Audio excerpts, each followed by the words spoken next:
Welcome to Athima cooking channel. Deepavali வந்துருச்சுனாலே வீட்டில் விதவிதமாக பலகாரம் செய்வோம். அதில் கண்டிப்பாக வந்து இந்த 7 கப் கேக் கண்டிப்பாக இருக்கும். ரொம்ப டேஸ்ட்டாக, ரொம்ப சிம்பிளாகவும், ரொம்ப ஈஸியாகவும் செய்யலாம். இதுக்கு 7 கப் அளவுக்கு மெஷர்மெண்ட் எடுத்துக்க போகிறோம். ஃபஸ்ட்டு கப் வந்து என்னென்னா பால் வந்து அப்படியே பச்சை பாலை வந்து நம்ம இதில் சேர்த்துக்கலாம். காய வைக்கணும்லாம் அவசியம் இல்லை.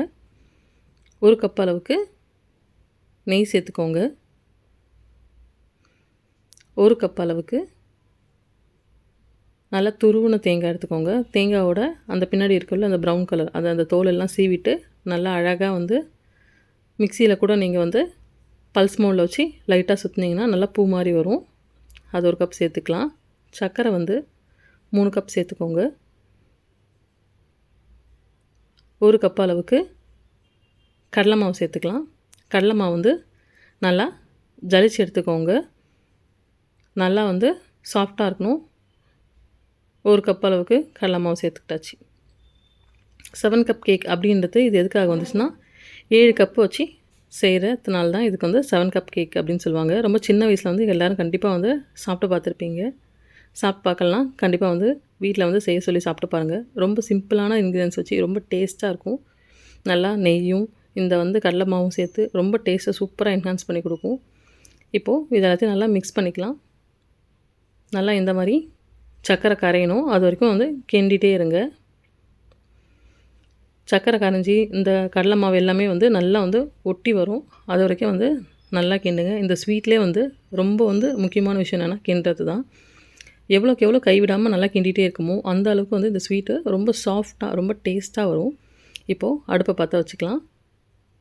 ஒரு சின்ன சிட்டிக்கு அளவு மட்டும் உப்பு சேர்த்துக்கோங்க. டேஸ்ட் என்ஹான்ஸ் பண்ணி கொடுக்கறதுனால நல்லா கிண்டிகிட்டே இருந்தீங்கன்னா ஒரு 2 நிமிஷம் கழித்து இந்த மாதிரி ஒரு ஸ்டேஜ்க்கு வரும். கொஞ்சம் கொஞ்சமாக நுர தொங்க ஆரம்பிக்கும். இப்போ வந்து கண்டிப்பாக கை விடவே கூடாது.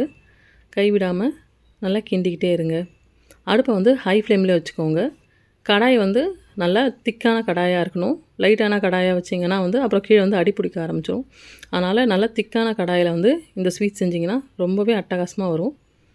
நல்லா வந்து கிண்ட வந்து கொஞ்சம் கொஞ்சமாக பாருங்கள். ஒவ்வொரு 2 நிமிஷத்துக்கும் வந்து அதோடய ஸ்டேஜ் மாறும். நல்லா வந்து கெட்டியாகிட்டு வருது பாருங்கள். கிண்ட இதை அப்படியே விட்டுட்டிங்கன்னா வந்து அப்படியே பொங்க ஆரம்பிக்கும். அதனால் வந்து கொஞ்சம் கூட கைவிடாமல் எவ்வளோக்கு எவ்வளோ கிண்டுறீங்களோ அந்த அளவுக்கு அந்த சாஃப்ட்னஸ் வந்து ரொம்பவே நல்லா வரும். நல்லா வந்து பாருங்கள் கொஞ்சம் கொஞ்சமாக வந்து நல்லா கெட்டியாகிட்டே வருது. நம்ம கிண்ட வந்து அந்த வானலோட சைட்லேயும் வந்து ஒட்டாமல் வரும் பாருங்கள். அப்பப்போ வந்து சுற்றி இருக்க மாவு வந்து உள்ளே தள்ளிக்கோங்க.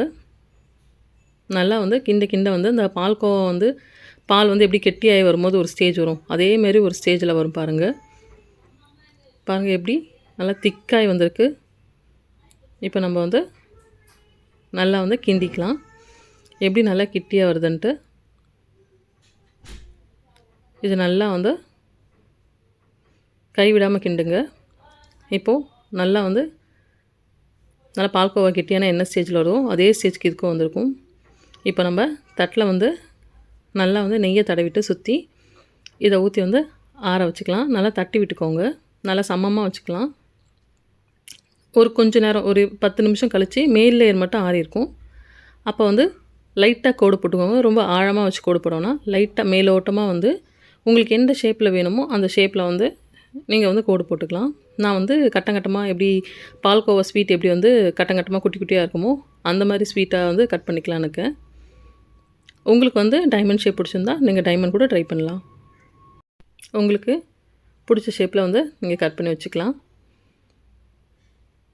மேல் லேயர் மட்டும் கட் பண்ணுங்கள். உள்ளே கட் பண்ணிங்கன்னா வந்து இப்போ ஆறாமல் வேறு இருக்குன்றதுனால உள்ளே அழுத்தி கட் பண்ணும்போது கூட வந்து மாவும் சேர்ந்து வரும். அதனால் வந்து லைட்டாக மேலே லேயர் மட்டும் வந்து கட் பண்ணிக்கோங்க. இது ஆறினதுக்கப்புறம் வந்து கொஞ்சம் டைட் ஆனவுடனே உங்களுக்கு கை வலிக்கும் கட் பண்ணும்போது. அதனால தான் வந்து லைட்டாக மேலே கட் பண்ணிக்கிட்டிங்கன்னா அதுக்கப்புறம் உங்களுக்கு இதே ஷேப்லேயே வந்து நல்லா கொஞ்சம் அழுத்தி கட் பண்ணிங்கன்னா ரொம்ப ஈஸியாக வந்து கட் பண்ண வந்துடும். இந்த ஸ்வீட்டு வந்து நீங்கள் அப்படியே கூட சாப்பிட்டுக்கலாம். பட் பார்க்க ரொம்ப அழகாக இருக்குன்றதுக்காக நான் வந்து கொஞ்சமாக வந்து பிஸ்தாவும் கொஞ்சம் முந்திரியும் வந்து நல்லா பொடியாக கட் பண்ணிக்கிட்டேன். அதை வந்து இது மேலே அழகாக வச்சு டெக்கரேட் பண்ணிக்கிட்டேன். இந்த ஸ்வீட்டை வந்து நீங்கள் வீட்டில் வந்து 10 நாள் வரைக்கும் வெளியில் வச்சு கூட சாப்பிட்லாம். டேஸ்ட் வந்து ரொம்பவே அட்டகாசமாக இருக்கும். பாருங்கள் பார்க்க எவ்வளோ சூப்பராக வந்திருக்குன்ட்டு. நல்லா வந்து இது ஆறட்டும். ஒரு 3 4 மணி நேரம் வந்து நல்லா ரெஸ்ட் கொடுங்க. கொடுத்ததுக்கப்புறம் நல்லா இப்படி கட் பண்ண கோட்டு மேலே வந்து லைட்டாக இப்படி கட் பண்ணிங்கனாலே ரொம்ப பர்ஃபெக்டாக வரும் ஷேப்ஸு. பாருங்கள், இது கடையில் செஞ்சது அப்படின்னு தான் சொல்லி நம்புவாங்க யாருமே வீட்டில் செஞ்சதுன்ட்டு ஒத்துக்கவே மாட்டாங்க. ஏன்னா டேஸ்ட் வந்து அவ்வளோ சூப்பராக இருக்கும். பார்க்கவே ரொம்ப அட்டகாசமாக இருக்குது பாருங்கள். டேஸ்ட்டு வந்து வேறு லெவலில் இருக்கும். இப்போது எல்லாத்தையும் நல்லா கட் பண்ணி எடுத்து வச்சுக்கோங்க. ஸ்வீட்டை கட் பண்ணிவிட்டு ஒரு நல்ல ஏர்டைட் பாக்ஸில் வச்சுக்கோங்க. 10 டேஸ் ஆனாலும் சூப்பராக இருக்கும். கொஞ்சம் கூட வந்து கெட்டு போகாது. டேஸ்ட் வந்து நல்லா வேறு லெவலில் இருக்கும். பாருங்கள் எவ்வளோ சூப்பராக வந்திருக்குன்ட்டு. மறக்காமல் வந்து நீங்கள் ட்ரை பண்ண சொல்லுங்கள் எப்படி இருக்குன்ட்டு. அவ்வளோதான், ரொம்பவே சூப்பரான 7 கப் கேக் தயார்.